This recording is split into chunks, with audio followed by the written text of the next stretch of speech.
Kalau orang Jawa ngapain melakukan itu? Wong kita setiap hari, setiap detik itu sudah nyembah. Kenapa harus mencari hari-hari tertentu?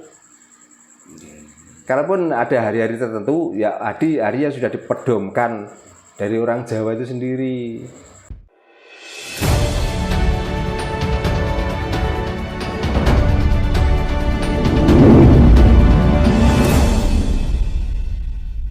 Pak, ini ada titipan pertanyaan Pak terkait Jawa Pak. Kan sering loh kita ini ketemu orang di luar sana ya. Wong Jawa, wong Kejawen kan ada Pak. Sebetulnya definisi dari Jawa sama Kejawen itu beda enggak Pak? Ya dari sebutannya aja ada beda kok. Itu gimana Pak? Kalau Jawa itu rata-rata Jinawi, pasti. Ya, Jawa Jinawi, agamaning ati atau agamaning ngaji, itu Jawa. Tapi kalau Kejawen, agama yang masuk di sini disamakan dengan apa yang ada di Jawa.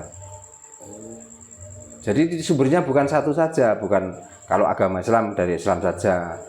Bukan, dari paduan dari beberapa agama itu disamakan dengan perjalanan orang Jawa itu, lalu diikuti itu namanya Kejawen. Jadi intinya orang Jawa belum tentu Kejawen. Belum tentu Kejawen. Tapi jangan tanya gini loh. Kalau gitu Pak Darno kenapa kok harus pakai agama? Saya itu persamaan, tapi saya tidak melakukan seperti apa yang saya samakan itu. Jadi Pak Darno ini Kejawen apa Jawa? Ya Jawa, saya Jawa Jinawi. Jadi luar dalam ya seperti ini. Kalau saya dibilang apa omongnya kasar, lah memang saya masih badan kasar kok. Kalau omongan saya halus, memang di dalam kasar saya ada halus kok. Pedomannya beda Pak antara orang Jawa sama Kejawen ini? Ya beda. Kalau Kejawen masih mengadopsi, contohnya Tuhannya itu masih belum jelas. Tapi kalau Jawa sudah jelas, jiwa, Jinawi, yo njobo yo jero iki Gusti. Gitu. Tapi bagi orang-orang yang tidak paham, yang pernah kok dikomeni ngawur dan lain sebagainya. Kan ada juga yang mengatakan Pak bahwa orang Kejawen ini tidak sholat gitu. Ada juga yang di mana itu kalau nggak salah itu di Banyumas Pak itu. Orang Kejawen beliau tetap sholat. Tapi ketika hari raya dia tidak sholat Id.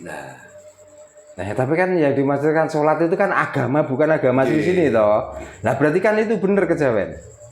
Kalau orang Jawa ngapain melakukan itu? Wong kita setiap hari, setiap detik itu sudah nyembah. Kenapa harus mencari hari-hari tertentu? Kalaupun ada hari-hari tertentu, ya hari yang sudah dipedomkan dari orang Jawa itu sendiri. Contohnya di 10 suro. Itu. Nah, Kejawen kebanyakan menghormatinya di 1 suro. Kalau orang Jawa Jinawi atau Jiwa Kang Wus Jinawi biasanya di 10 suro. Nah, kenapa 10 suro? Karena manusia terdiri dari dosa woro. Dosa 10, woro itu kejadian. Ada 10 kejadian yang membuat manusia itu ada. Tapi kalau Kejawen 1 suro artinya dari hari itulah tanggal 1 ditetapkan dan hari itulah tahun 1 ditetapkan. Berarti yang dihormati itu tahun dan hari. Padahal tahun dan hari itu adanya setelah adanya kita. Ya maksudnya kan awal kita itu ada dari beberapa unsur toh sebenarnya. Kan gitu. Makanya 10 suro dalam arti apakah 10 suro itu harus tanggal yang ke-10? Enggak, sebenarnya hanya untuk pengingat. Jadi intinya semua orang penganut agama itu bisa kita katakan sebagai orang Kejawen. Lah kalau yang enggak mengenal Jawa ya enggak Kejawen toh. Kan ada istilah Islam Kejawen gitu loh Pak Darno. Nah, berarti kan orang Jawa. Orang Jawa. Selain orang Jawa ya enggak bisa dinamakan Kejawen. Berkapitayan. Beda lagi. Jadi kitabnya tentang Kejawen masih kitab buku Pak ya? Bagaimana?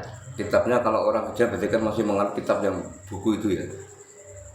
Buku itu pedoman Mas, tapi apa yang ditulis di dalam pedoman itu loh? Mengajarkan tentang kepribadian, apakah mengajarkan tentang ketuhanan? Kalau mengajarkan tentang ketuhanan, rata-rata itu mengadopsi Tuhan dari luar. Tapi kalau kepribadian yang di ngajeni, mergo kata-kata ngaji itu adalah ngoji. Ngoji songo karo siji berarti berapa? 10. Nah, berarti dasawara toh. Berarti yang di ngajeni itu pribadi. Pribadi itu apa? Yang di luar dan di dalam. Inilah pribadi kita. Inilah jinawi. Inilah Jawa. Itu. Ya Jawa itu bisa diartikan kita nggak butuh Tuhan, tapi yang kita pujo itu hawa, napas. Ya nah, bagaimana caranya mujo napas? Ya raga ini harus dijaga supaya apa? Napas kita nggak tersengal-sengal. Gitu loh. Kalau kita lapar berlarut-larut, napas kita juga tersengal-sengal toh. Akhirnya apa yang terjadi? Wong kok ora Jawa. Anak yang tidak menurut sama orang tua, termasuk anak ora Jawa. Ora tau ora ono anak. Oh, anak ora kejawen.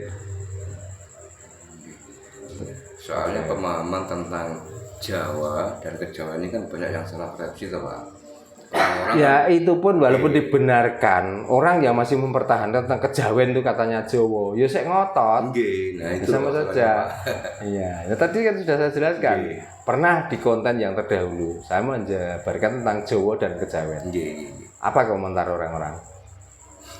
Saya dibilang ngawur, dibilang goblok dan lain sebagainya. Loh, apakah apa itu pemikiran saya dengan pemikiran orang yang jawab itu kira-kira sama toh? Kan tidak sama toh. Kan kita masing-masing mempunyai kepercayaan. Kita sama-sama orang Jawa. Belum tentu nanti pencapaiannya tentang Jawa itu sampai di mana ya belum tentu. Makanya kalau gitu apakah perlu pemaksaan orang yang berkapitan Jawa atau orang yang berkapitan Kejawen? Apakah dipaksa, "Oh, kamu harus begini." Ya nggak bisa. Wong ilmu kuwi ora beda karo cacahe ndase menungso. Itu. Jadi nggak bisa sama. Makanya ada agama yang katanya pemersatu. Apakah orang yang beragama ini bisa bersatu? Nggak bisa. Nah, itulah menunjukkan bahwa sebenarnya kaweruh utawa ngelmu ku ora beda karo cacahe ndase menungso. Jadi setiap kepala itu mempunyai keyakinan masing-masing. Makanya ke orang lain menyalahkan perbuatan saya atau saya menyalahkan perbuatan orang lain. Ya kalau nonjol memang saya salahkan, tapi kalau nggak nonjol ya ngapain harus kita sama-samakan. Yang saya kadang-kadang saya komentari itu kan saya takutnya kalau ini nanti ditiru ini kan menyesatkan orang banyak. Kan itu. Makanya bagaimana caranya supaya tidak menyesatkan orang banyak? Ayo kafir. Tutuplah angan-angan kita dan pikiran kita yang pikiran dan angan-angan itu menyeberang kemana-mana. Mendingan kita tuh memikirkan dan berangan-anganlah tentang hidup ini loh.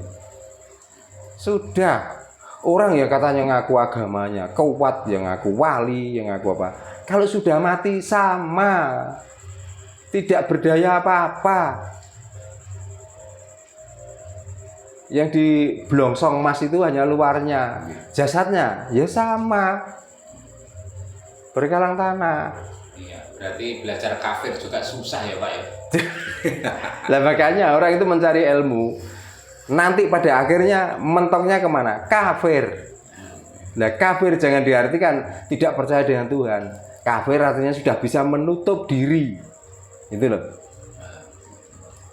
Kalau belum bisa menutup diri, belum kafir. Berarti orang itu belum pada puncaknya ilmunya, belum mencapai kesadaran yang sangat tinggi. Kalau kita sudah sadar sesadar-sadarnya, kata-kata kafir itulah yang pantas kita sandang atau gelar kita. Bangga menjadi kafir Pak ya? Yuk kalau saya sebangga-bangganya saya karena belum bisa kafir.